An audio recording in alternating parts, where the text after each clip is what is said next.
Welcome to the findMe Solutions investment presentation video. Today we will be discussing who we are, the problem we are solving, the market opportunities available, what we do, existing solutions, our specific technological solution, our business model, project plan, and finally our financial requirement. The findMe team consists of 5 core team members. The first being Michael Kiss, the software developer who is in charge of implementing technical developments, developing tracking components, and integrating the cross-module hardware components. Devin Rizzo is the marketing director who is responsible for analyzing the market, identifying different demographics, and identifying customer needs. The third member is our CEO Eugene Kalel. He is responsible for overseeing financial issues, obtaining funding, and controlling the project's direction. We have our intern David Park, who is assisting in module software implementations at the moment and hardware development.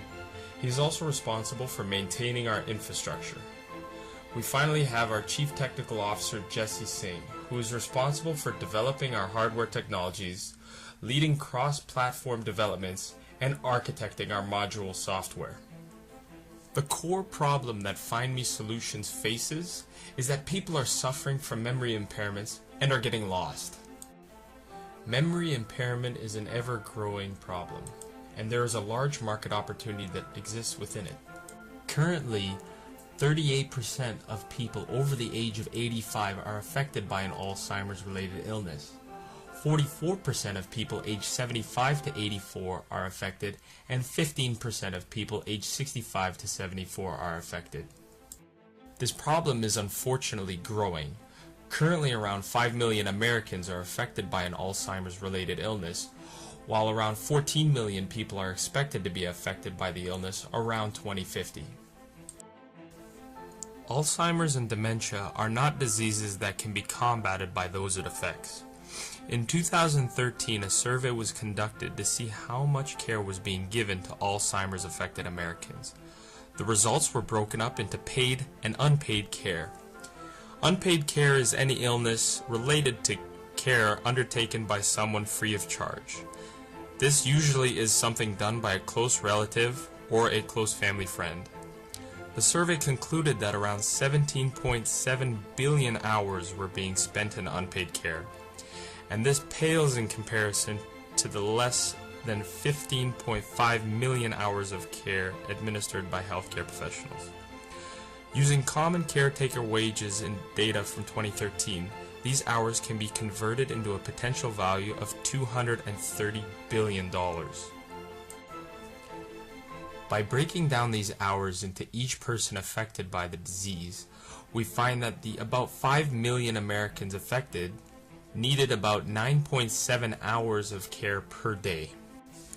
Using our product, we estimate that caretakers will save about 2 to 3 hours of care each day because they won't have to be watching their patients constantly. This is around 30% of already spent time, which calculates to a net worth of $71 billion of opportunity. Our product would also reduce the stress in unpaid caregivers immensely, reduce the impact on missing person services such as police and ambulance services, and we would also increase the safety of our wearers. We plan on doing that by finding missing users through the use of wireless technologies that are more readily available today than they ever have been in the past. We need to make it easy to find these lost users, which we're going to do through an intuitive interface, and provide cross-platform support so that you can use any device to find them. We also have to make sure that we are impacting the user's life as little as possible. We're going to do this by providing more efficient battery use, making this as easy as possible to install, making account creation as simplistic as possible, and providing support to whoever wants it. Currently, there are a few companies that operate within this space. The first company is Project Lifesaver. They are a service that responds to emergencies using their own personal staff.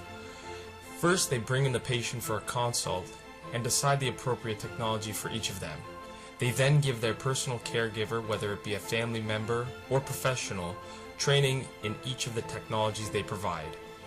Then, if any issues arise, Project Lifesaver will then alert the authorities and take care of anything. The second company is Medical Alert.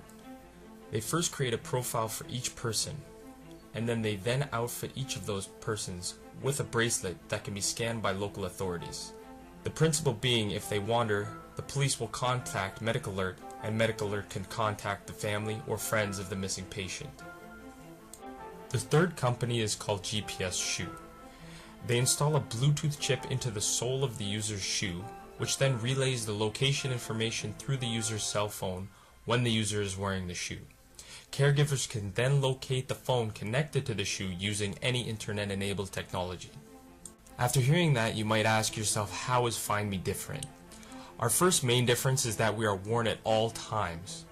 We will provide a charging mat that allows the device to charge while the user is in bed, and the battery should last multiple days. We also locate the user without the need for any external device should the user choose that option. They don't require a cell phone, they don't require a computer. All you need is a power source and a telephone.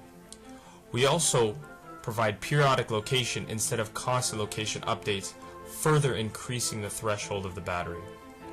We also have all plug-and-play technology, so there's no need for any training or external technologies. Also, our external location service is optional, so if the users don't wish to pay any subscription fees, they don't have to. So how does findMe Solutions actually work? It consists of three main components. The first being the transmitter. This is the component that is worn by the user. It tracks the user location and activates tracking periodically after crossing the base station. The second component, the base station, is installed in the building entrances or exits. This interacts wirelessly with the transmitter to activate the transmitter or deactivate the transmitter depending whether or not the user has crossed the mat. The system is all plug and play. They only have to plug it into the wall and it'll work. The third and final component are the findMe servers. This is where incoming data is processed. Also, data is then displayed to any user requesting it from an internet-enabled device, and we can also track logins based on your transmitter or subscription that you've subscribed to. And now we'll go through a short demo of the findMe solution. First, all you have to do is plug in the base station. Then, all you have to do is look at the activated bracelet, cross the mat, and it'll deactivate when you're in your home. Simply turn around, cross the mat again, and your bracelet will once be active. From here you can go onto the web interface, which is missing at the moment, but you can see the location data for the watch being transmitted. The business model consists of two standard methods. The first being the standard product.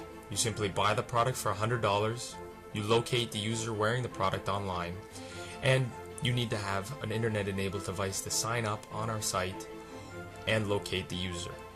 The second is a subscription-based service that we offer, where we can potentially waive the initial cost of the product for a year subscription and then pay $10 a month. We will locate the user either online if available or through the phone. This requires no enabled internet device to set up. All you have to do is call in and we'll get you set up. Currently we have our very basic prototype constructed. We also have our cost structure conceived, which we can change depending on future developments. We plan on creating a market version by year 1 and constructing our online purchasing platform where users can access the interface and subscribe to our services. By year 2, we plan on contacting retailers and governments to market our product. Currently, we require $1 million in venture capitalist funds. This is to further advance our prototype and make sure that it's market ready. We also need to build our internet finance platform where we will take in user subscriptions and allow users to access their information. We also need to fund our service facilities so we can have users phone in where applicable. We also need to gain our appropriate radio partnerships so that our GPS signals can be transmitted without harming any existing infrastructures.